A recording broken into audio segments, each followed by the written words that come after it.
কুমিল্লায় পুলিশের হেফাজতে থাকা একজন বিএনপি কর্মীর মৃত্যু হয়েছে। হেফাজতে মৃত্যুর এই বিষয়টি নিয়ে আমরা নানা সময় আলোচনা করেছি। শেখ হাসিনার পতনের পরে আজকের এই নতুন করে স্বাধীন হওয়া বাংলাদেশে হেফাজতে মৃত্যু নিয়ে আলোচনা করতে হবে, সেটা আমরা আসলে কামনা করিনি। আরেকটা বিষয় এখানে যোগ করে নিই, তারপরে মূল আলোচনা আসবো। সেটা হচ্ছে যেই বিএনপি কর্মীর হেফাজতে মৃত্যু হয়েছে তিনি হয়তো একজন ইয়াবা ব্যবসায়ী। আমাদের সমাজটা এমন একটা পর্যায়ে গিয়ে পৌঁছেছে যে যদি কেউ অপরাধী হয়ে থাকে, যে কোনো একটা কারণে যদি অপরাধী হয়ে থাকে, তাহলে তাকে মারা আমাদের সমাজ বৈধ করে দিয়েছে। তার জন্য কোনো আইন কানুনের দরকার নেই। হেফাজতে মৃত্যু নিয়ে এই শেখ হাসিনা পতনের পরে যে কয়টা ঘটনা ঘটেছে, প্রায় ঘটনাই কিছু না কিছু আলোচনা সোশ্যাল মিডিয়াতে আমরা দেখেছি, কিন্তু কুমিল্লার এই ঘটনা নিয়ে তেমন আলোচনা হচ্ছে না। কেন হচ্ছে না? তিনি একজন ইয়াবা ব্যবসায়ী ছিলেন। আমি দৈনিক মানবজমিনের একটা প্রতিবেদন পড়ছি, তারপরে আমার বিশ্লেষণগুলো আপনাদেরকে জানাবো। এখানে দৈনিক মানবজমিনের শিরোনাম হচ্ছে কুমিল্লায় পুলিশ হেফাজতে বিএনপি কর্মীর মৃত্যু। কুমিল্লা মুরাদনগরে বৃহস্পতিবার 70টি ইয়াবা সহ 5 জনকে গ্রেপ্তার করেছে পুলিশ। তাদের মধ্যে শেখ জুয়েল 45 নামে একজন পুলিশ হেফাজতে মারা গেছে। তবে পরিবারের অভিযোগ, পুলিশের নির্যাতনে জুয়েলের মৃত্যু হয়েছে। নিহত জুয়েল উপজেলার বঙ্গরা গ্রামের শেখ বাড়ির প্রয়াত শেখ গোলাম সরোয়ারের ছেলে ও এলাকার ব্রডব্যান্ড ইন্টারনেট ব্যবসা করতেন। এদিকে তিনি বিএনপির সক্রিয় কর্মী ছিলেন বলে জানিয়েছেন মুরাদনগর উপজেলা বিএনপির আহ্বায়ক মহিউদ্দিন অঞ্জন। তার ভাই বাঙ্গারা পূর্ব ইউনিয়ন যুবদলের সাংগঠনিক সম্পাদক। পুলিশ জানায় বৃহস্পতিবার বিকেলে উপজেলার বাঙ্গারা এলাকা থেকে 5 জনকে মাদক সেবনের সময় গ্রেপ্তার করা হয়। তাদের কাছ থেকে 70টি ইয়াবা উদ্ধার করা হয়। পরে তাদের থানায় নেওয়া হয়। জুয়েল অসুস্থ বোধ করলে তাকে রাত 8টা 50 মিনিটে উপজেলা স্বাস্থ্য কমপ্লেক্সে নেওয়া হয়। সেখানেই তাকে মৃত ঘোষণা করেন চিকিৎসক। জুয়েলের চাচাতো ভাই ও স্থানীয় বিএনপি নেতা শেখ শফিকুল ইসলাম বলেন, বাঙ্গারা বাজার থানার এসআই আলামিনের নেতৃত্বে জুয়েলকে গ্রেপ্তার করা হয়। পরে এসআই আলামিন জানান জুয়েলকে হাসপাতালে নেওয়া হয়েছে। পরে সেখানে গিয়ে তাকে মৃত অবস্থায় পাওয়া যায়। জুয়েলের স্ত্রী শিরিন বেগম বলেন, গতকাল দুপুরের পর জানতে পারি পুলিশ তাকে ধরে নিয়ে গেছে। পরে থানায় গিয়ে দেখা করি, তখন তিনি সুস্থ ছিলেন। আমাকে বলেন আমি কিছু করিনি, আমাকে ছাড়ানোর ব্যবস্থা করো। এরপর খবর পাই তিনি মারা গেছেন। একজন সুস্থ মানুষ এভাবে মারা যেতে পারে না, তাকে নির্যাতন করে মারা হয়েছে।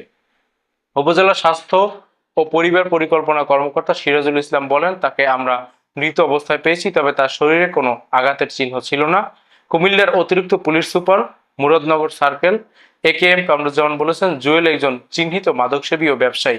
তার মৃত্যু সুনির্দিষ্ট কারণ জানতে ময়নাতদন্ত প্রতিবেদন প্রয়োজন। তবে তার শরীরে আঘাতের কোনো চিহ্ন পাওয়া যায়নি বলে একজন চিকিৎসক জানিয়েছেন।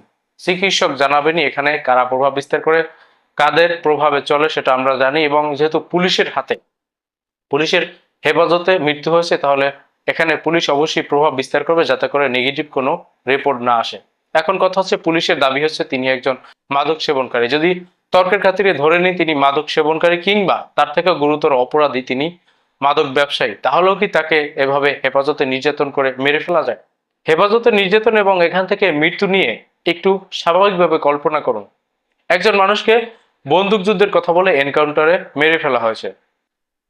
সেই মানুষটাকে একটা বুলেট খরচ করে মারা হয়েছে।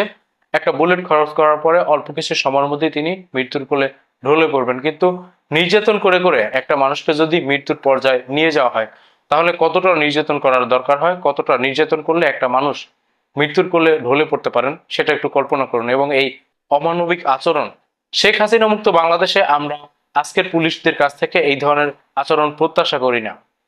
আমাদের পুলিশের ট্রেনিং নিয়ে হয়তো বেশ কিছু সমস্যা রয়েছে। শেখ হাসিনার সময় ট্রেনিং নিয়ে সমস্যা ছিল, সেটা নিয়ে আমরা কোনোভাবেই দ্বিমত পোষণ করব না। শেখ হাসিনা তার পুলিশকে বিরোধী মত দমনের জন্য ব্যবহার করেছেন, বিরোধী মত দমনের জন্য সেইভাবে ট্রেনিং দিয়েছেন।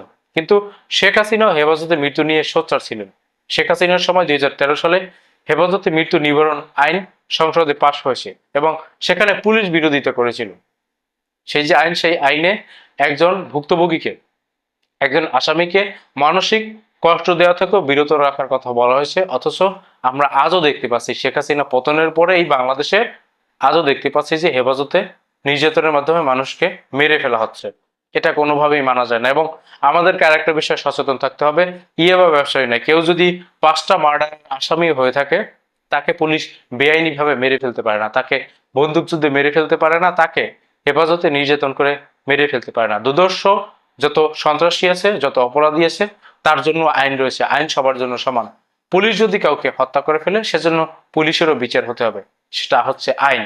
আইন অনুযায়ী আগামীর বাংলাদেশ পরিচালিত হোক এবং আগামীর বাংলাদেশে শেখ হাসিনার দেওয়া ট্রেনিং পুলিশ বর্জন করুক, সেটা আমাদের প্রত্যাশা থাকবে। এবং যারা শেখ হাসিনার ট্রেনিং এখনো বাস্তবায়ন করছে, যারা শেখ হাসিনার সময়কার মতো এখনো হেফাজতে মানুষকে হত্যা করছে, হেফাজতে মানুষকে নির্যাতন করছে, তাদের বিরুদ্ধে যথাযথ ব্যবস্থা গ্রহণ করা হোক, দৃষ্টান্ত উপস্থাপন করা হোক, যাতে দ্বিতীয়বার এই কাজটি আর কেউ না করে।